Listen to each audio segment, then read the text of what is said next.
We opened this morning with Fire Flowers by Emily Pauline Johnson.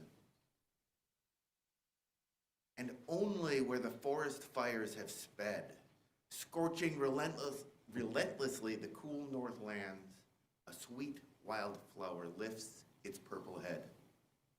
And like some gentle spirit sorrow-fed, it hides the scars with almost human hands.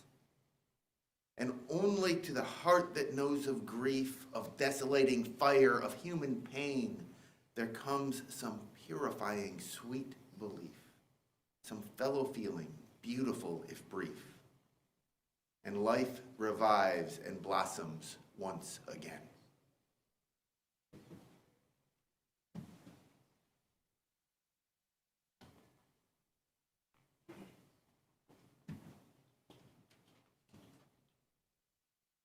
The song We Shall Be Known by Mom Hughes will be strung throughout the service in efforts to familiarize you all with it, and we'll invite you at the end to sing with us.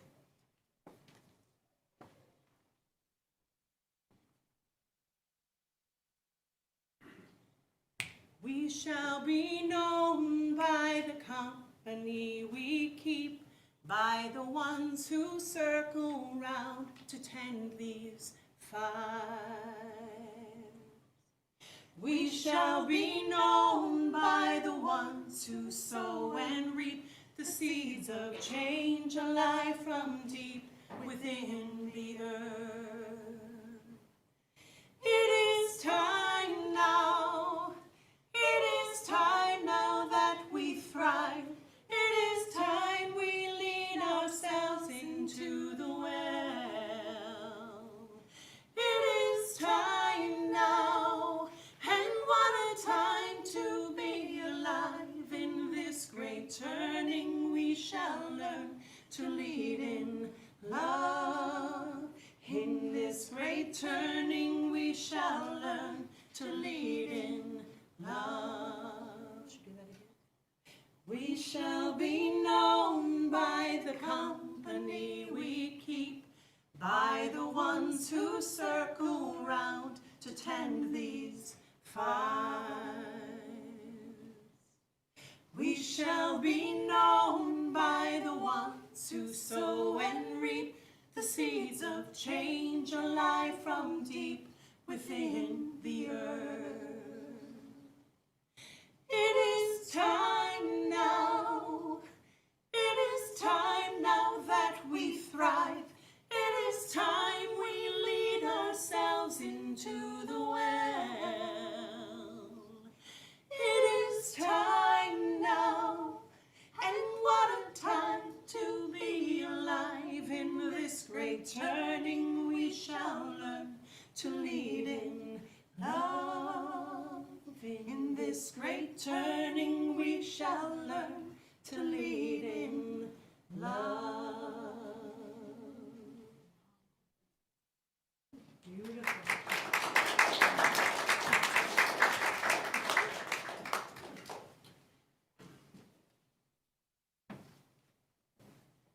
Good morning.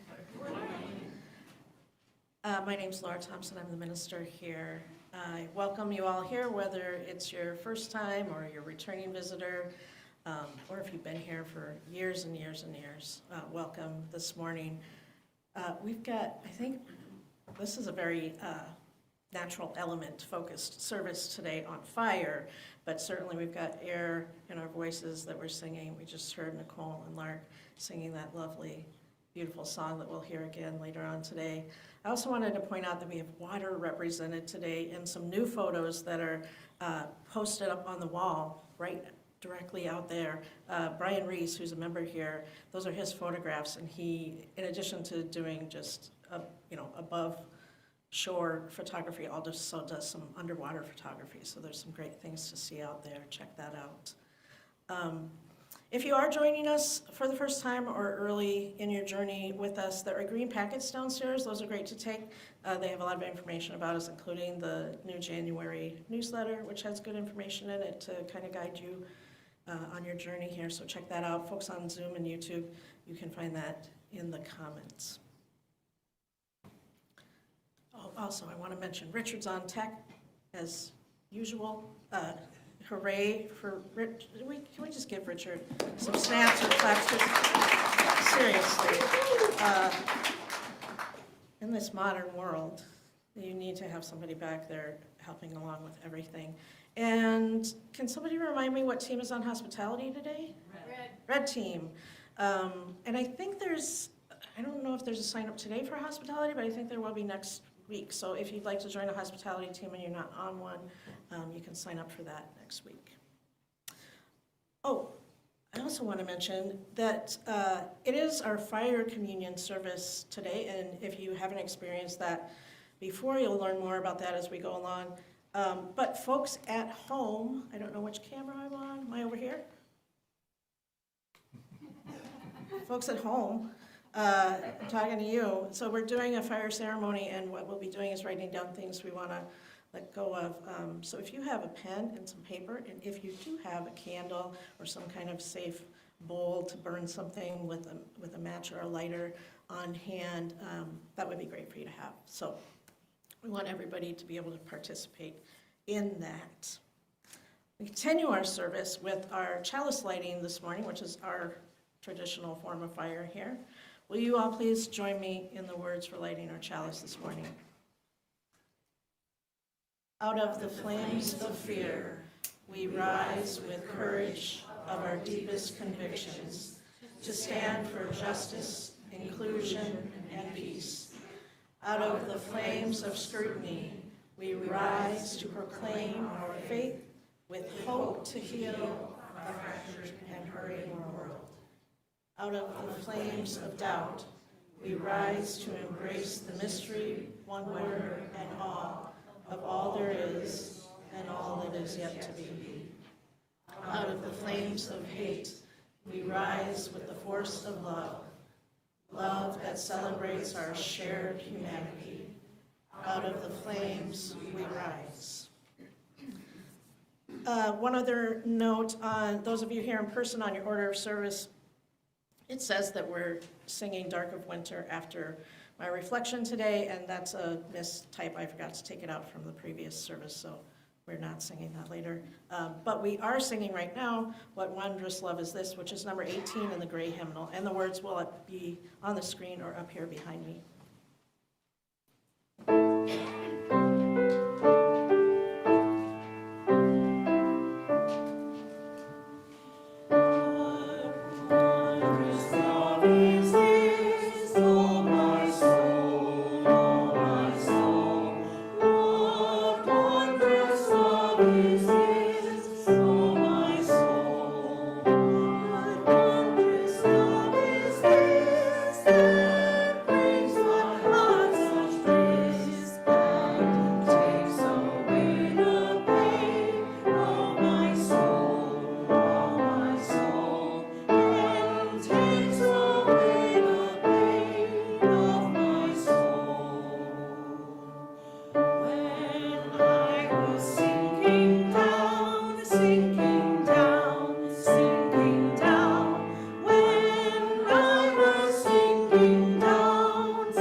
I'm not sure we've ever had that right before Joys and Sorrows. That is so fitting, a song to sing before we open our space for sharing. When I was sinking down, that we can be there for each other, and that when we have something to sing with love to each other, we can sing to each other. Isn't that, did you all get that? Yeah. Or is it just, I know it's my job to get that kind of stuff, and maybe to point it out to you too, but I was like, oh, this is a perfect segue song. I know you got it, because that's your job too. Yeah. We do open this space to share joys and sorrows.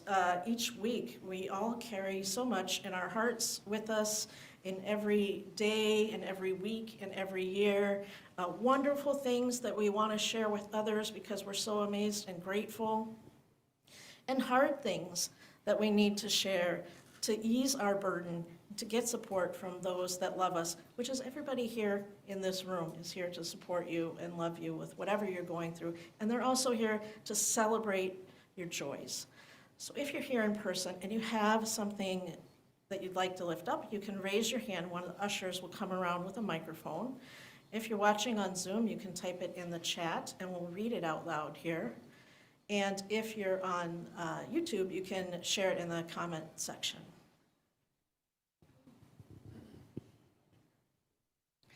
Good morning. My name is Carla Reese.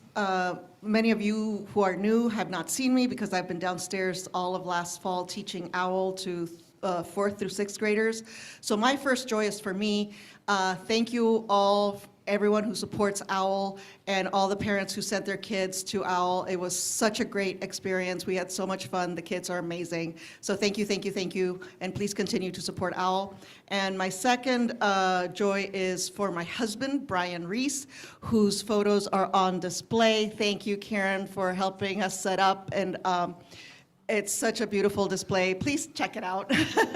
Also, from the last time he put out pictures, someone put a sold sticker on the architectural, oh my gosh, I can't remember the second half of the title. Anyway, if you bought it, we haven't received the money, the church hasn't received the money for it yet, please take care of that. The picture is in the office, and if you don't want it, let us know so we can put it back up. Thank you so much. Happy New Year. Also, can we just give a round of applause for our OWL facilitators? And that's what I want to thank, yes. If you don't know what the OWL program is, you can ask Carla or Maria or Kai. I don't know if Kai is here today. And they'll tell you all about it. This was the first time that we had done it for that age group, and it is one of our goals to continue to expand that programming across the ages as it's intended. Our whole lives is what the OWL stands for, our whole life sexuality. So thank you. Who else has something this morning they'd like to share?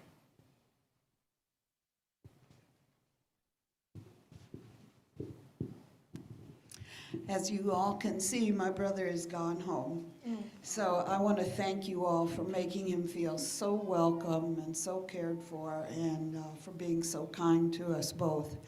And also, if anybody's going to Rochester on Thursday, I need to get there, so let me know, please. Thank you again.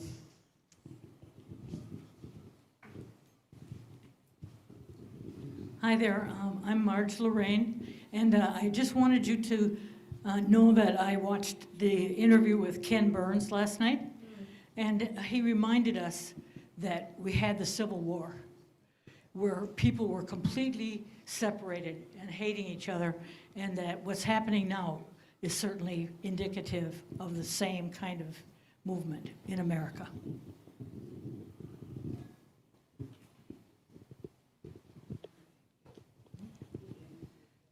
Hi, I'm Marcy Lovejoy, and I know at yesterday's First Saturday group I mentioned this, and maybe last week I did too, but I'm just quite enthused that Center for the Blind has come up with having a training, and there'll only be like a half a dozen of us, so I guess we'll get lots of attention. And it's so it starts Friday, and it'll be 8 Fridays from 10 until 3.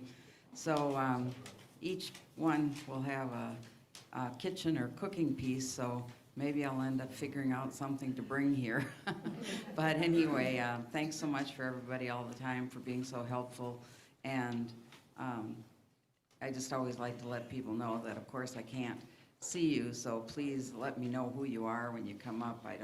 I'm not snubbing anybody, I just can't see you. Okay, thank you. Hi, I'm Barb Berger. I haven't been here in a long time. And we have the cutest dog, and he just died. And we're so sad about that. Barb, it's Barb. This is Laura up front. I'm so happy to see you here today.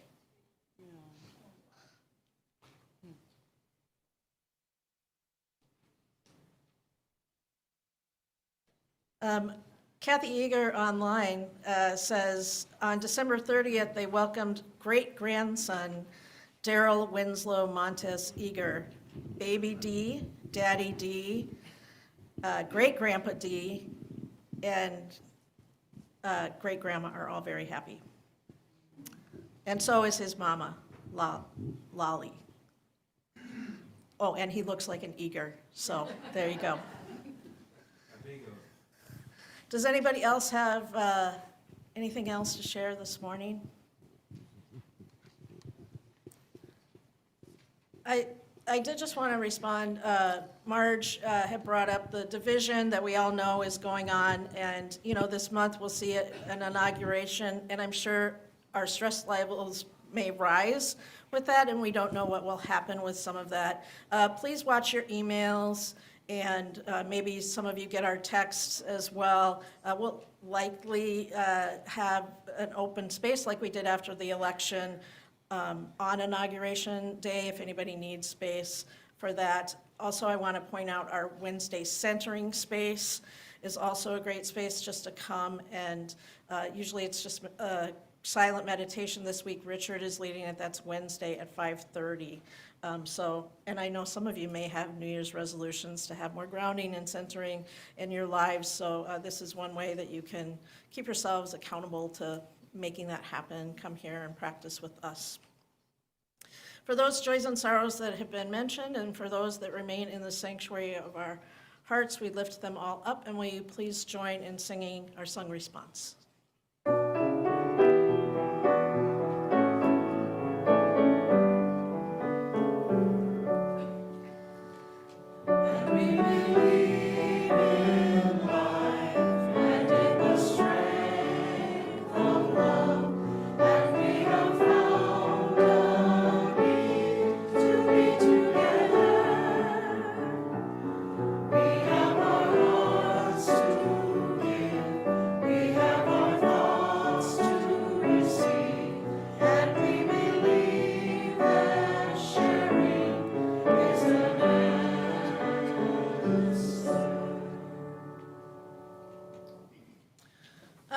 Just a couple of announcements. Not next weekend, but the following weekend, the 18th and 19th, that will be our annual MLK weekend and Sunday service of service. So those of you who haven't been here, we don't have our usual service that Sunday. Instead, we engage in service projects. MLK was very big, and his foundation is very big on doing community service, and so that's what we do on that day. We'll be doing projects to benefit Oasis for Homeless Youth, which is right down the street, Warrior Dog Rescue, always popular. My Very Own Bed will be tying fleece blankets together for people's bedding. We'll be putting some bags together for Cornerstone, which is a local shelter for people experiencing domestic violence, and we'll be putting some emergency bags together for VEEP. Regarding the VEEP bags, these emergency bags, they send out like thousands of these every month. Who here is at VEEP that knows that, right? It's a lot, right? People can come in any day and get those. And those have rice, beans, canned vegetables, canned fruit, shelf-stable protein like maybe canned chicken or tuna, and dried pasta. We'll buy some of that, but if you want to donate some of that or bring some, that would be helpful too. Those things are listed in the Friday email and in the newsletter as well, so check that out. We'll also be going to Feed My Starving Children once again. We can't do that on Sunday because they're not open on Sunday, so we do that on Saturday. We'll be there from noon until it goes till about 1:45. This is a very family-friendly opportunity to engage with. So I especially want to encourage any of you that have kids over the age of 5 to maybe check it out. It's really great for the kids. They kind of get to feel like they're doing something with the grown-ups. And we usually have a pretty good time, especially when they play 80s music. Usually they have music going on, and I, as a Gen Xer, I prefer when the 80s music is going while I'm working. I'm going to be downstairs with a clipboard after the service, because I only have 4 people signed up, and we have space for 16. So if you haven't done it and you're interested, please see me after the service. And Chad, I think you have announcements too? I got something to say too. Okay. Well, why don't you go first? All right. Do you have an announcement? Oh, I have a statement. Okay, well, you can come up here.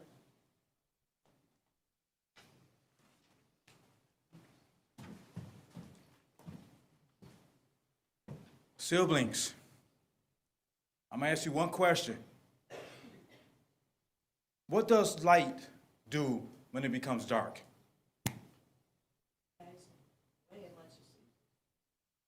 What does light look like when it becomes dark? What happens to it? It's brighter. Exactly.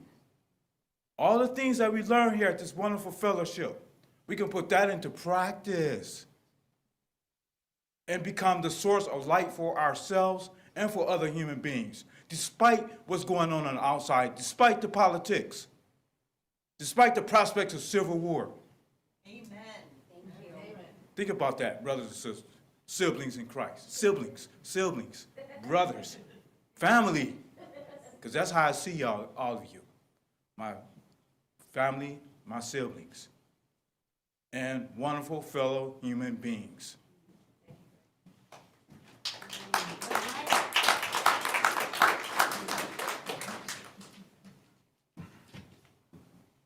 Just going to build off Greg there. Not despite, because.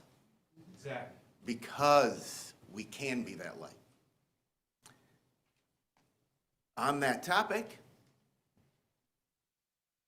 there is a sense of hopelessness about the planet, about climate.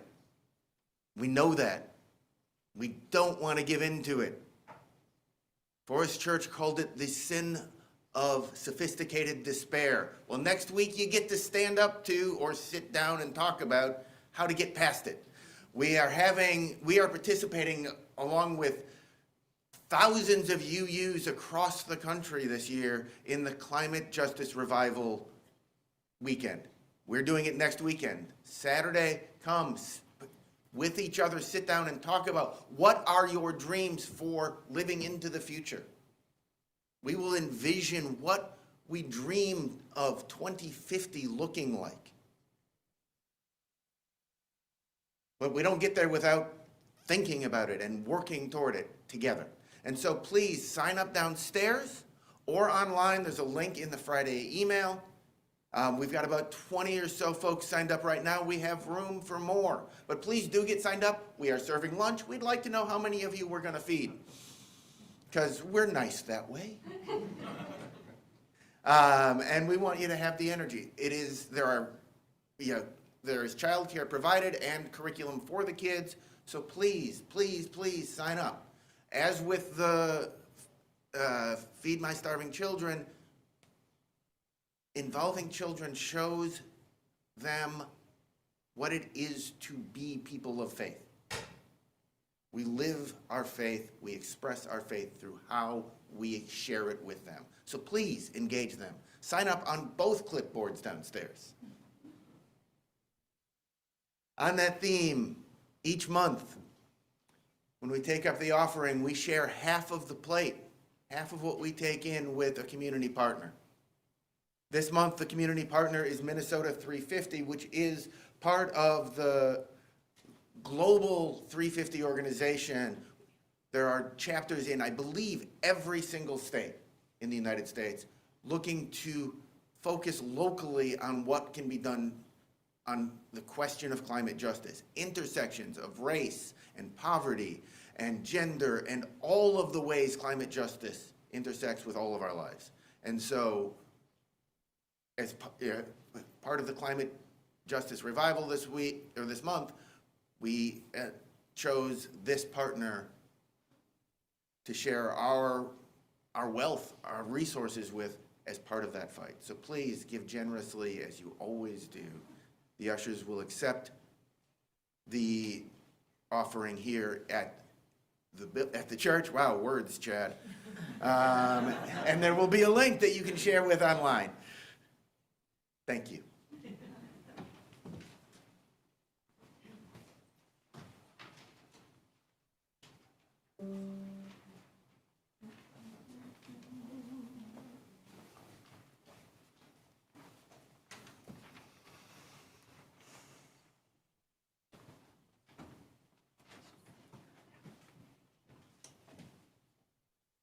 We shall be known by the company we keep, by the ones who circle round to tend these fires. We shall be known by the ones who sow and reap the seeds of change alive from deep within the earth. It is time now. It is time now that we thrive. It is time we lead ourselves into the well. It is time now, and what a time to be alive. In this great turning we shall learn to lead in love. In this great turning we shall learn to lead in love. We shall be known by the company we keep, by the ones who circle round to tend these fires. We shall be known by the ones who sow and reap the seeds of change alive from deep within the earth. It is time now. It is time now that we thrive. It is time we lead ourselves into the well.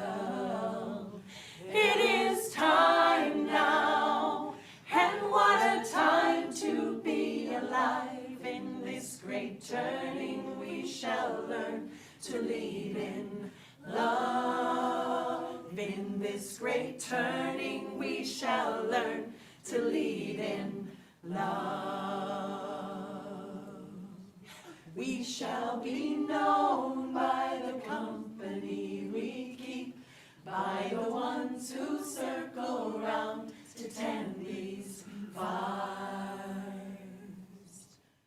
We shall be known by the ones who sow and reap the seeds of change alive from deep within the earth.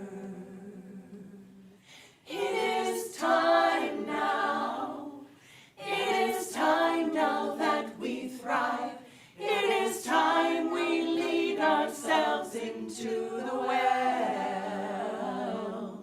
It is time now, and what a time to be alive. In this great turning we shall learn to lead in love. In this great turning we shall learn to lead in love.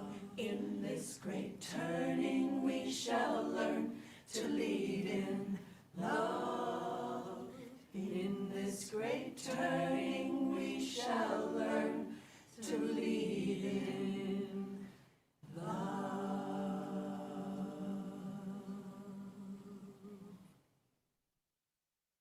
Beautiful.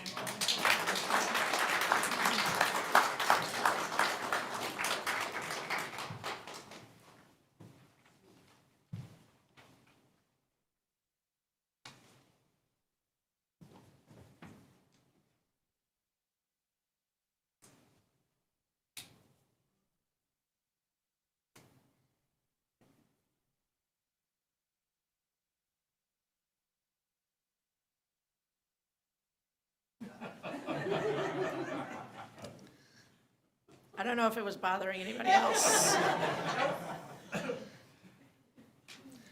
The new year calls us forward, filled with mystery. In this great turning, we shall learn to lead in love.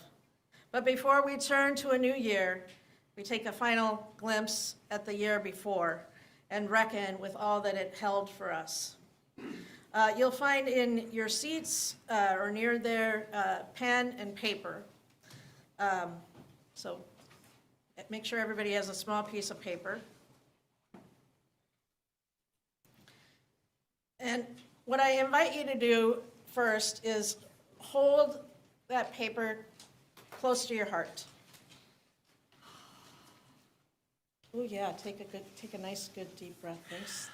Was that Lark? Inviting the breath. Thank you so much.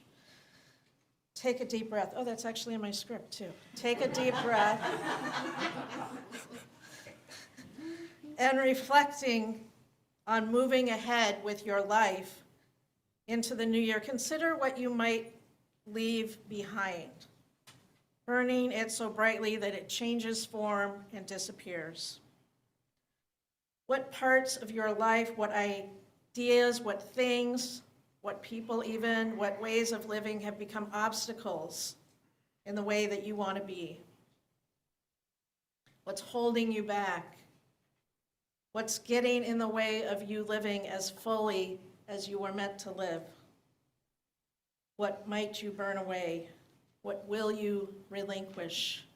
Let's all just take a moment of silence and think about what it is that you need to release.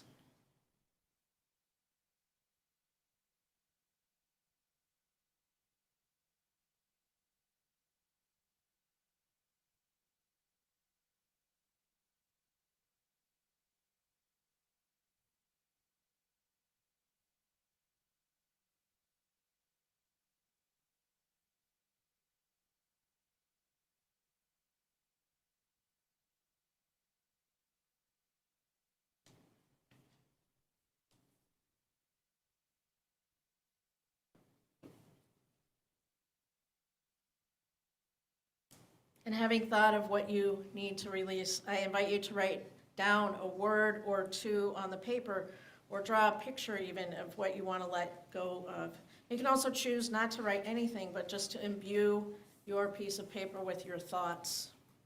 Nobody's going to see what you have on there except you, the fire, and the vast emptiness of the universe, which has plenty of space to hold and transform whatever you are releasing.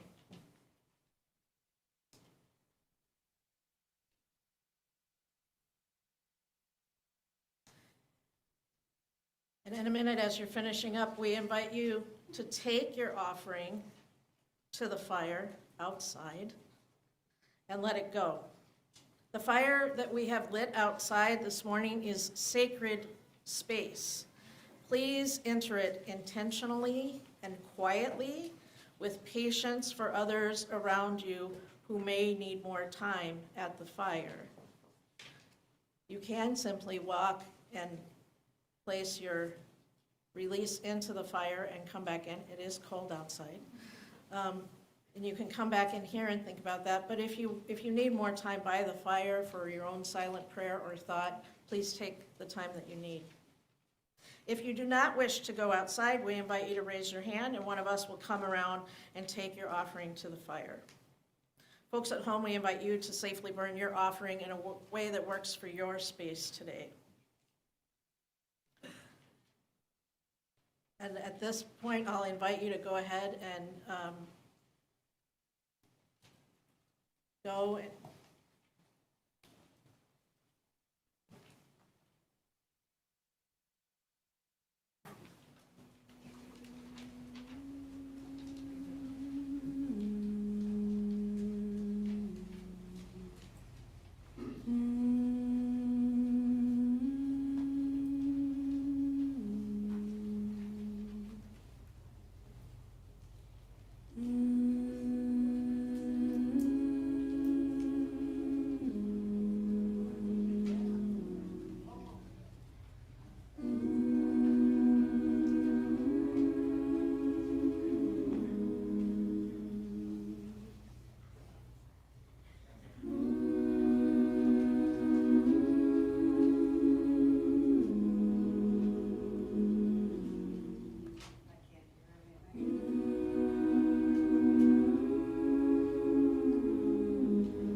The smell of the smoke follows us back in as a reminder of that fire transforming already what we've released. If the past year held joy for you, may that sweetness continue to bless you. If it held pain and bitterness, may you be relieved of those burdens and renewed for the journey ahead. Let us look to the new year with hope and curiosity about its many unknowns, and with faith in our strength to navigate through it with love.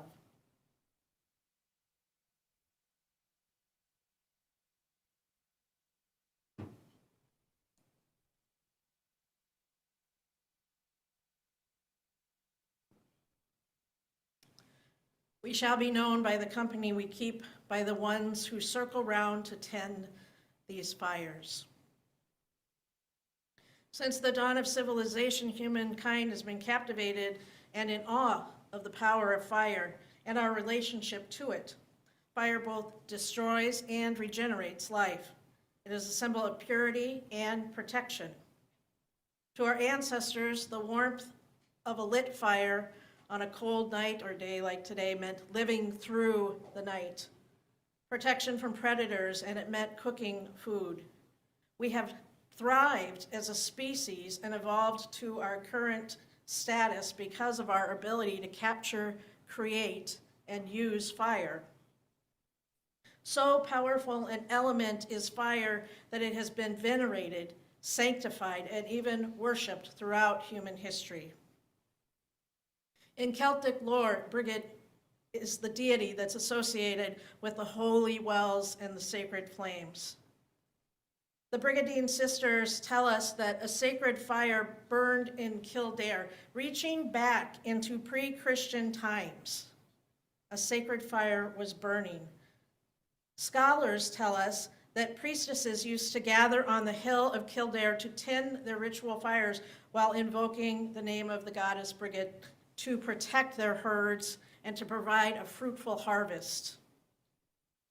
Now, the story of Brigid morphed into Catholic mythology with the arrival of Christianity in the 5th century.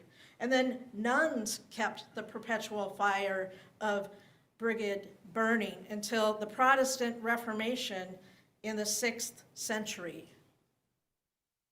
What I'm telling you here is that those flames were kept alive perpetually for over 1,000 years.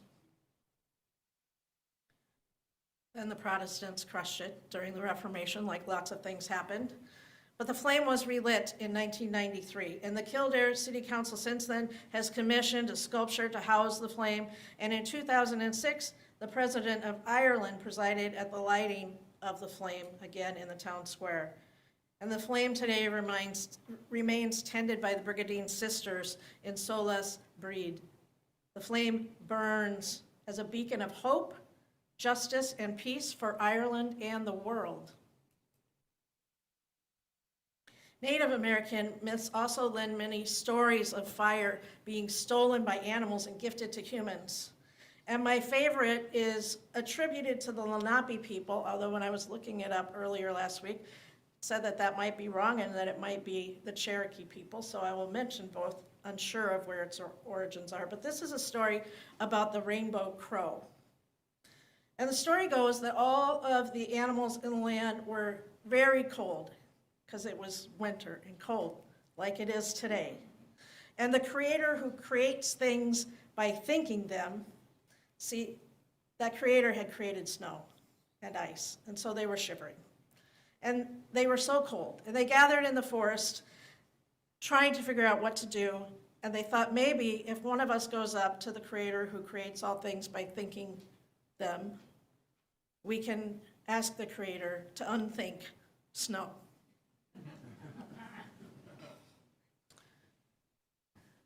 So they agreed this was a good idea. And the possum said, "Owl is the wisest. Perhaps Owl should be the one to go." But no, the animals whispered, "Owl's going to get lost in the light of day. Owl doesn't see well in the light of day. They shouldn't go." Then the skunk said, "Perhaps the coyote should go." And the animals said, no, The coyote is too clever and loves to play tricks, and they might just chase the clouds or swallow the wind, so coyote shouldn't go. And they went through animal after animal, trying to figure out who would be the best to go. And they were making all kinds of noises. They were screeching and hooting and hollering and growling. They couldn't decide who should make this journey to see the Creator, to ask them to stop thinking snow. In the meantime, the snow got deeper and colder, and the little animals were climbing on top of the big ones so they wouldn't get lost in the snow. And just when they were at their deepest despair, from the top of the trees, the rainbow crow flew down among them, singing the most beautiful song, because everyone knew the rainbow had the most beautiful song of all the birds. And the crow sang, "I will go, I will go, I will go." And so they all said, "Hooray!" And they sent the rainbow crow, who was fast and beautiful. And rainbow crow flew past the clouds, past the bright blue sky, past the moon, and past the sun, into the darkest part of the sky where the Creator was, and said, "Please, can you unthink the snow? We're all freezing. We need some relief." And the Creator said, "I can't unthink things once they've been thought." Which is so true. Maybe you can relate, as much as we try. But the Creator said, "I can think up something else. So I think I will think up fire and give you fire." So he took a branch. He took a branch and he dipped it into the sun, and the end of the branch caught fire. And he gave it to Rainbow Crow. And he sent Rainbow Crow back, and he said, "Bring this back, and this will bring warmth to all of the animals, so that when it is cold, you can find some comfort." So, but he said, "You got to go fast, because this stick is only so long, right? It's going to burn up." Rainbow Crow starts flying back as fast as he can. The flame is burning down the stick, and just as he's passing the sun, he notices that the flame's getting close enough to his tail feathers that it singed them, and they've all turned black. And he keeps going past the clouds, and once he gets past the moon, he realizes that the soot and smoke are filling his lungs, and he's become really scratchy-throated and grovelly, and also all that soot is coloring the rest of his feathers. By the time he lands back down to bring the fire to the rest of the animals, he's all black and sooty. There's no rainbow left. And his beautiful singing voice is gone. And now all he can get out is a caw.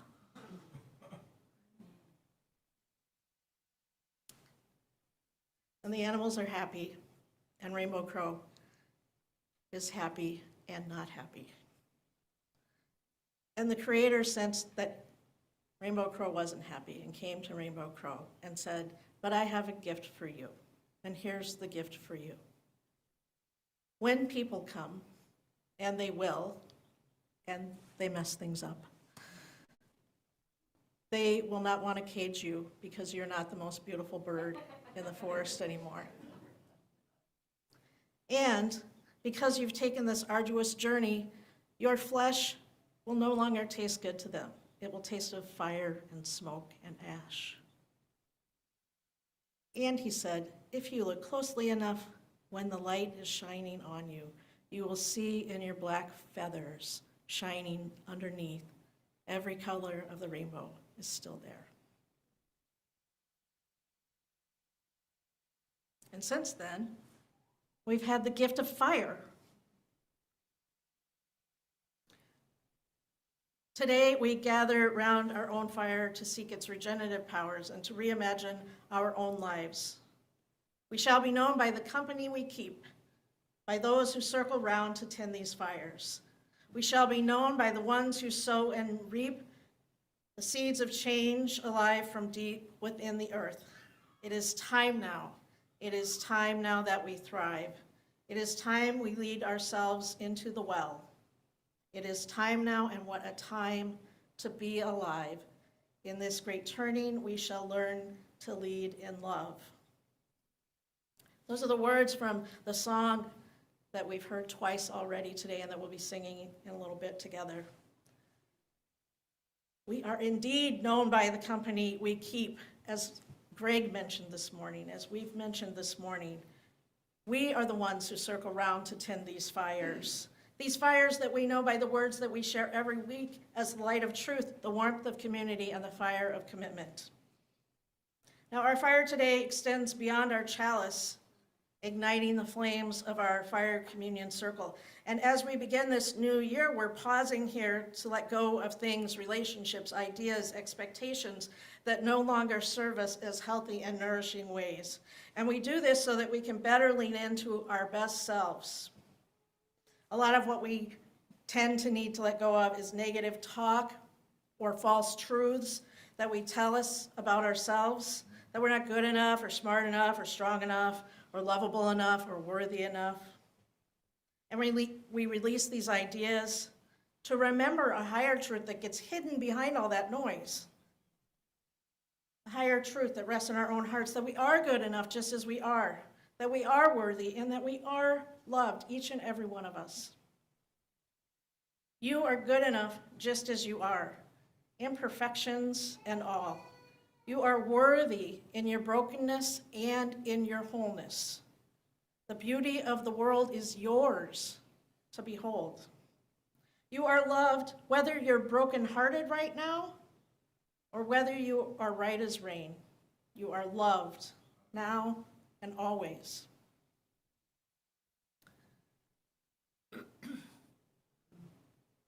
Hold that. This month, we're centered around the theme of story.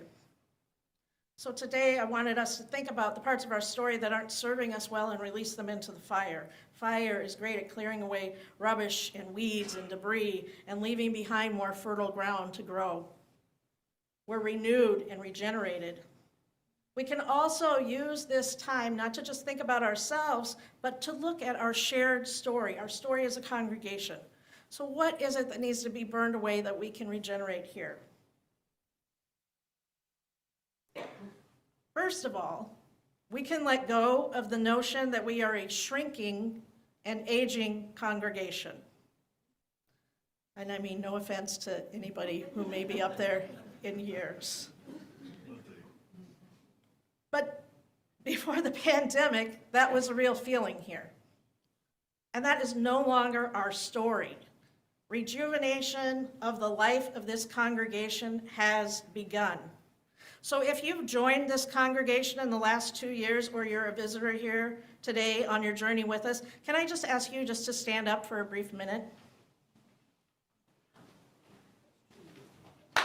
Right?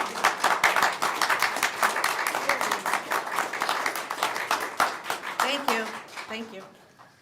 Friends, this is a vibrant congregation infused with new lifeblood and energy and vitality across the generations, not just mostly in Gen X and Boomer anymore. We are spread across the generations. We can let go of the worrisome outlooks that we held, and we can embrace a vibrant future. Our growth the last couple years has spread out to bring abundance to volunteer needs, fill our choir with beautiful voices, fill our classrooms with the laughter of children, and once again, ease our financial distress that we had faced during the pandemic. Thank you for adding fuel to our fire. We are here because of you. Though the fire of this congregation may have started smoldering a bit in 2020, there was still enough heat for us to get through thanks to our dedicated members who dug in deep to make sure that our flame did not diminish. So thanks to those who have been here for the years, building and sustaining a strong foundation for this fellowship. If you were here during the pandemic years, will you please stand?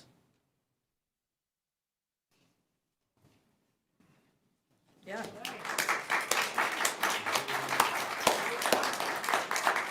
It was your diligence and your commitment which enabled others to keep coming here to find their own spark, to add fuel to the fire. Thank you for protecting the flame. We are here because of you. Our story has changed. We are not a congregation in decline. We are a congregation in the midst of a great resurgence, and you're all a part of that. We shall be known by the ones who sow and reap the seeds of change alive from deep within the earth. And what are the seeds of change that we are sowing? Growing out of the same soil of fellowship in which the seeds of this congregation were planted is a pluralistic understanding of how we can be in community together. And so now, this used to be a little bit of a place where you had to be with, everybody wanted to be with people who thought just like them. And there's still a little bit of that here. We connect with each other. But also, the Wicked Church of Minnesota meets here once a month. There he is. If you want to learn more about that, right here. We have a chapter, I think the only one in the Twin Cities, of the UU Christian Fellowship, because we had new folks coming in who were holding on to that part of their faith as they came in here. If that's of importance to you, maybe raise your hand. Yeah, we have people that's a thing. We make space for that here. We've got the new Exploring Humanism group, which is meeting again this month. So those of you who identify as humanists can go deeper in your own journey as well, right? Because that's an important part of the heritage here. We also have new members who are Buddhist leaning and pagan leaning who have spoke to me and are interested in forming groups here around those thoughts. If you're interested in that, talk to me so I can connect you with them, because we will support you in your endeavors. So this is no longer a congregation where everybody has to think the same way. Because we don't have to think alike to love alike. We don't have to believe alike or spiritually express ourselves in the same way in order to love alike and bring more love into the world. That's right. Right? That's right.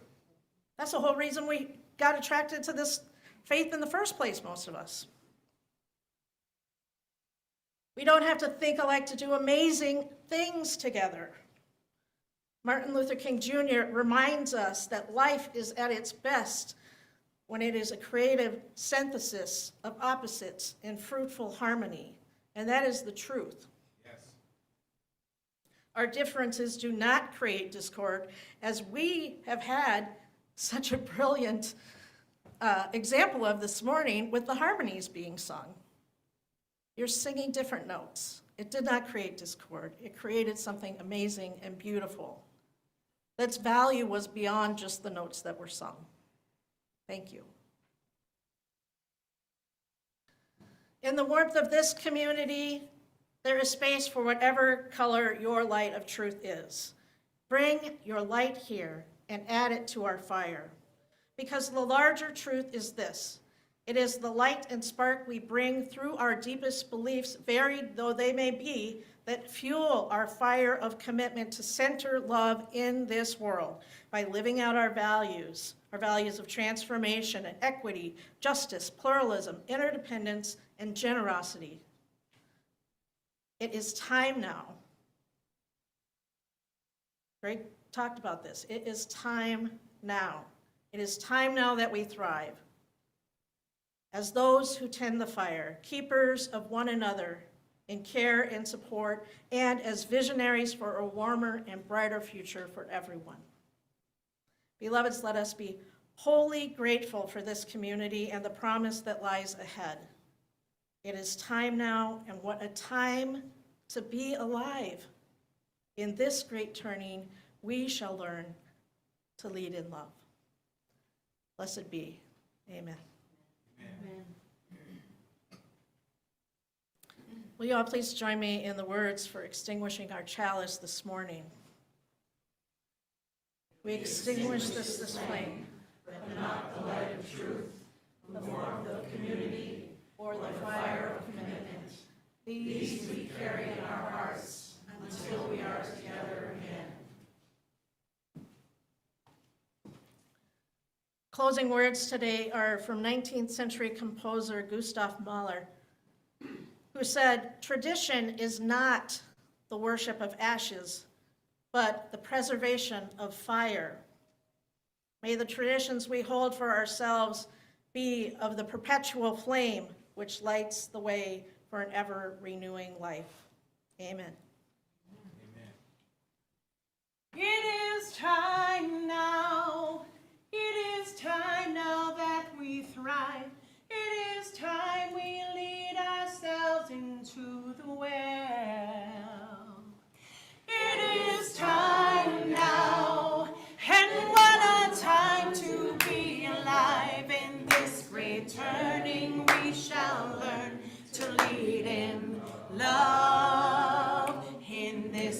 returning we shall learn to lead in love.